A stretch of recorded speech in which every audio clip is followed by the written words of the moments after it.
Part 2, Chapter 5, the Jubilee. And ye shall hallow the 50th year, and proclaim liberty throughout all the land unto all the inhabitants thereof. It shall be a jubilee unto you, and ye shall return every man unto his possession, and ye shall return every man unto his family. Leviticus 25:10. The 7-day Sabbath principle continues in the annual division of time. Every 7th year in the calendar of God and His Son is a Sabbath. Speak unto the children of Israel, and say unto them, When ye come into the land which I give you, then shall the land keep a Sabbath unto the Lord. 6 years thou shalt sow thy field, and 6 years thou shalt prune thy vineyard, and gather in the fruit thereof. But in the 7th year shall be a Sabbath of rest unto the land, a Sabbath for the Lord. Thou shalt neither sow thy field, nor prune thy vineyard. Leviticus 25:2-4. In order for the land to rest and man to receive the increased blessings of the Spirit of Christ in the 7th year, God so blesses the 6th year that it bears fruit for 3 years. Leviticus 25:21-22. The 7th year is also a time for the forgiveness of debts. At the end of every 7 years thou shalt make a release, and this is the manner of the release. Every creditor that lendeth aught unto his neighbor shall release it. He shall not exact it of his neighbor or of his brother, because it is called the Lord's release. Deuteronomy 15:1-2. This limitation of economic slavery culminates in the Jubilee, which is the year after 7 Sabbath years, which is the 50th in a row. Leviticus 25:8-10. Its observance begins on the 10th day of the 7th month, which is the Day of Atonement, when the sins of all God's people are forgiven. Thus, the forgiveness of economic debts and the return of man to the land and its possession are only physical expressions of the Jubilee principle of spiritual and moral freedom. Jesus' words to Peter also speak of this extended application of the Jubilee principle. Then came Peter to him and said, Lord, how oft shall my brother sin against me, and I forgive him? Till 7 times. Jesus saith unto him, I say not unto thee, until 7 times, but until 70 times 7. Matthew 18:21-22. The formula expressed by Jesus is not accidental, because 70 times 7 is a great jubilee after the end of 490 years. We see a demonstration of such a jubilee at the time when Solomon's temple was destroyed and Israel was taken captive. And all the vessels of the house of God, great and small, and the treasures of the house of the Lord, and the treasures of the king and of his princes, all these he brought to Babylon. And they burnt the house of God, and brake down the wall of Jerusalem, and burnt all the palaces thereof with fire, and destroyed all the goodly vessels thereof. And them that had escaped from the sword carried he away to Babylon, where they were servants to him and his sons until the reign of the kingdom of Persia, to fulfill the word of the Lord by the mouth of Jeremiah, until the land had enjoyed her Sabbaths. For as long as she lay desolate, she kept Sabbath to fulfill 60 years. 2 Chronicles 36:18-21. If the land kept Sabbath throughout the 70 years of its desolation, this means that for a period of 6 times 70 years before that, it could not take its rest, both because it was constantly being cultivated and because Israel continually committed iniquity in it. The land was so polluted that if the Jews were left in it any longer, nature would react destructively. Isaiah 24:5-6. The 70 weeks prophecy and Jubilee cycles. Towards the end of the 70s, the prophet Daniel, who had understood from the book of Jeremiah that the captivity was about to end, began to pray fervently to God for the restoration of Israel. Daniel 9:1-20. He prayed for the mercy promised after the 70 years, but the answer he received amounted to another 70 times 7 years of grace for his people, the numerical expression of God's mercy. 70 weeks are determined upon thy people and upon thy holy city, to finish the transgression, and to make an end of sins, and to make reconciliation for iniquity, and to bring in everlasting righteousness, and to seal up the vision and prophecy, and to anoint the most holy. Know therefore and understand that from the going forth of the commandment to restore and to build Jerusalem unto the Messiah, the prince shall be 7 weeks and 62 weeks.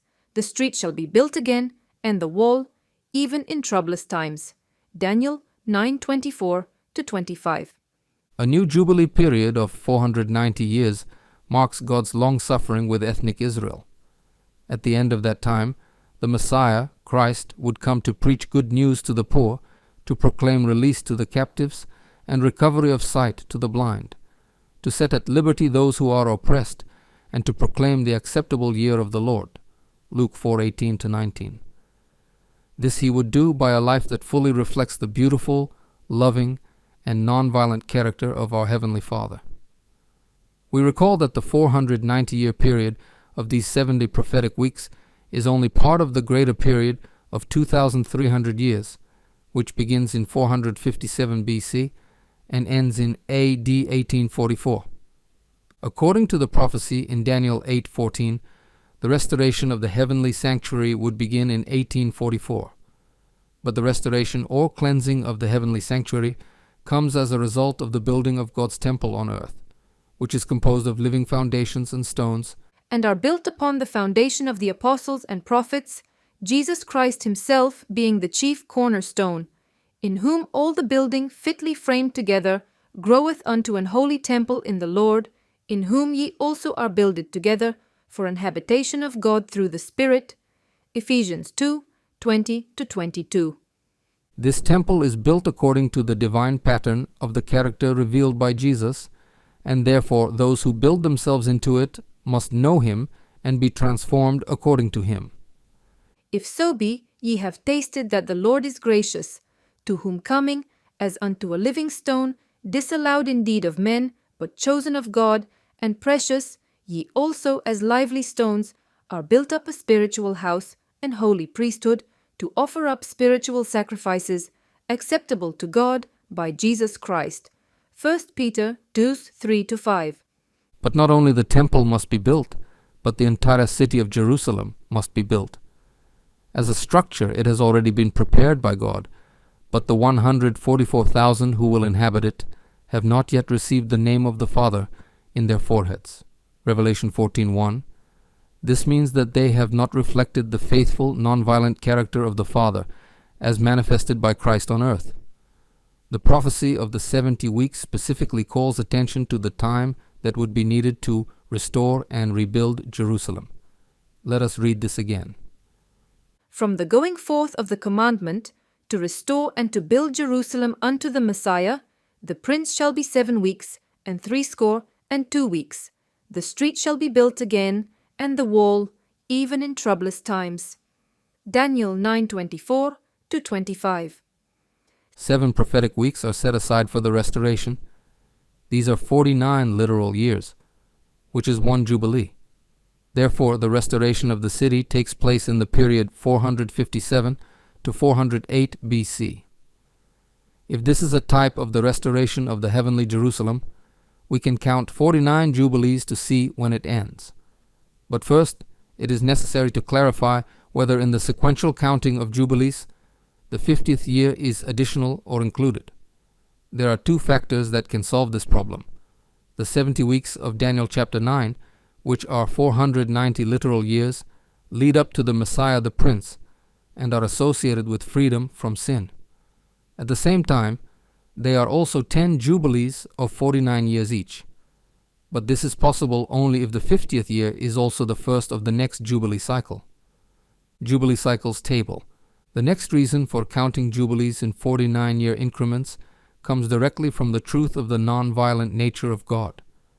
The laws of such a God are not arbitrary, but are a statement of natural principles for the well-being of all beings in the universe. We have already spoken of how the weekly Sabbath, as well as all other divine times based on the Sabbath principle, contain within themselves the opportunity for the outpouring of a greater measure of the Spirit of God, as shown in Numbers 28-29. In this case, maintaining the 7-month rhythm, so that the 7th year is always the same, is of great importance, because the other years would not contain this blessing.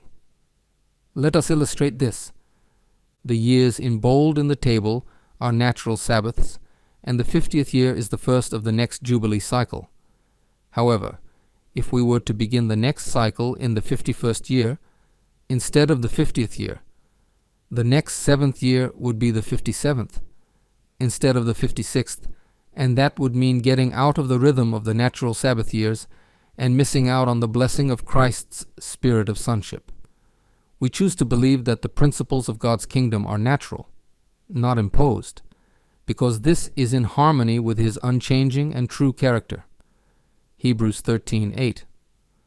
We can now trace the time to the complete restoration of God's city, beginning the 49th Jubilee from the year that earthly Jerusalem was restored, 408 BC.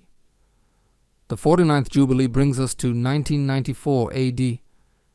Then the Jubilee of Jubilees begins, because it is the 50th Jubilee of 49 years. The time of this great Jubilee ends in the year 2043. The 50th year of this last Jubilee is the year 2044. All of this tells us that we live in a time of unprecedented opportunity for an outpouring of God's Spirit to complete the work of rebuilding God's city of living stones.